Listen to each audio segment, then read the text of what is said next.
Bonjour tout le monde.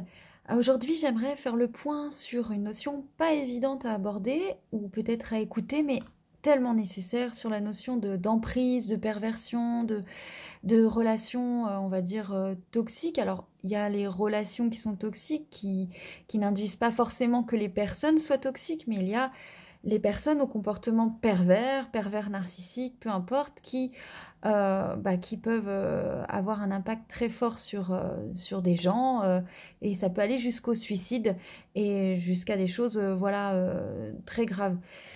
Donc là-dessus, j'aimerais juste apporter quelques points d'éclairage concernant les personnes qui se retrouvent dans cette situation à côtoyer des personnes perverses narcissiques, enfin voilà.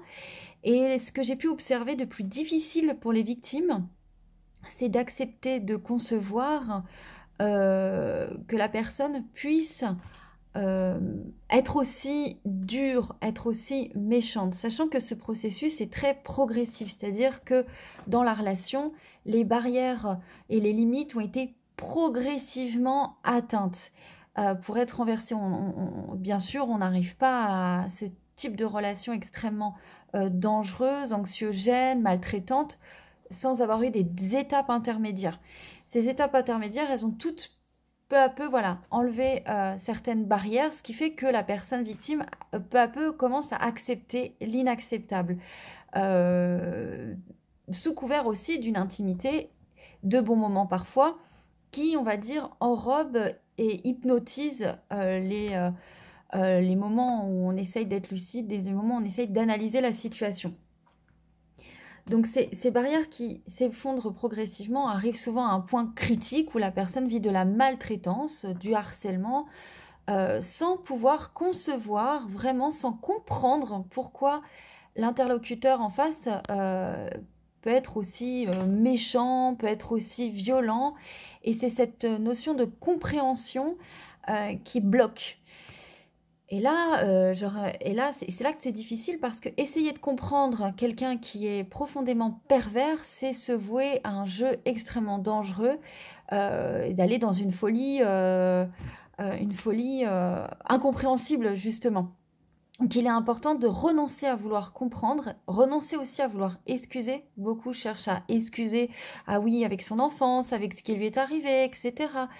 Euh, En fait, on est vraiment dans une société où en fait on protège énormément les gens au comportement violent, euh, et on responsabilise les victimes, à savoir que ce que tu as fait pour en arriver là.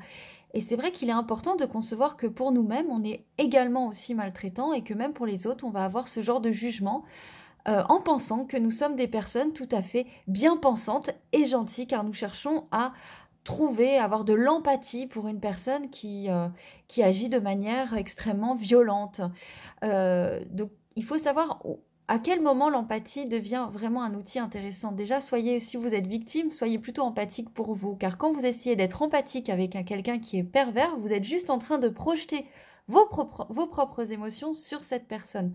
Quand vous pensez qu'il est triste, quand vous pensez qu'il a peur, mais que tous ces comportements sont malgré tout complètement irrationnels et ne correspondent pas à cette peur, etc., à cette tristesse. Sachez que c'est vos émotions que vous projetez sur la personne. La personne, elle, est dans le théâtre, dans le jeu, la manipulation. Elle cherche à obtenir quelque chose, même si tout ça vous paraît fou et que vous ne pouvez pas concevoir les choses de cette manière-là. Il faut accepter que tout le monde ne fonctionne pas comme vous. Et donc ça, c'est une des premières choses qui est très très difficile. Et c'est vraiment, voilà, c'est extrêmement difficile.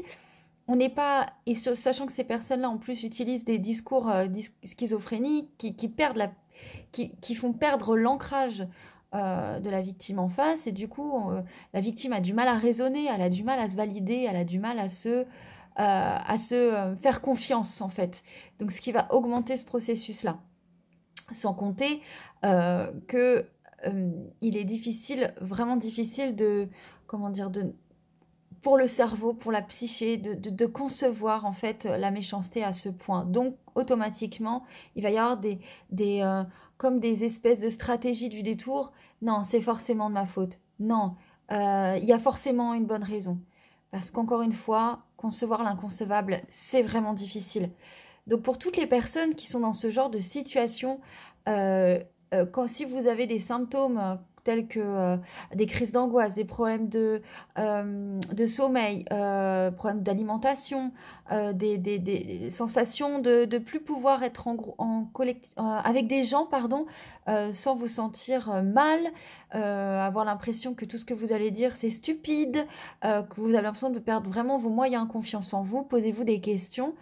Cela peut être, si bien sûr vous constatez que votre relation ne va pas, hein, ça peut être bien sûr d'autres raisons, mais dans le cas où votre relation ne va vraiment pas, si vous avez tous ces symptômes-là, ça peut être une relation amicale, ça peut être une relation amoureuse, posez-vous la question et surtout essayez de vous faire aider, accompagner, parce qu'on ne sort pas de cette hypnose-là, parce qu'on est sous hypnose hein, quand on est avec ces personnes-là. On est vraiment en le fameux syndrome de un bisou et on oublie tout. Et c'est violent, c'est très violent parce que ça va nier les moments les plus violents, les plus inentendables de la relation, comme si vous les aviez oubliés. Donc ça, ce phénomène-là, il est très perturbant. C'est pour ça qu'il faut se faire entourer de personnes qui pourront vous rappeler les faits, qui pourront vous rappeler la chronologie, qui pourront vous ramener les pieds sur terre, pardon, pas sous terre, justement vous défaire de sous la terre, parce qu'à ce moment-là, vous vous enterrez vivant et pouvoir vous réancrer de manière plus forte, plus sereine sur sur votre propre vitalité, avec vos propres pensées, votre façon d'être. Voilà, donc l'accompagnement est très important. Ne restez pas seul si vous vous sentez dans ce genre de situation, même si le plus difficile est d'accepter que ce genre d'individu existe. Et encore une fois, on n'est pas là pour juger, mais à un moment, il faut pouvoir dire les choses aussi telles qu'elles sont. Voilà, je vous fais des gros bisous.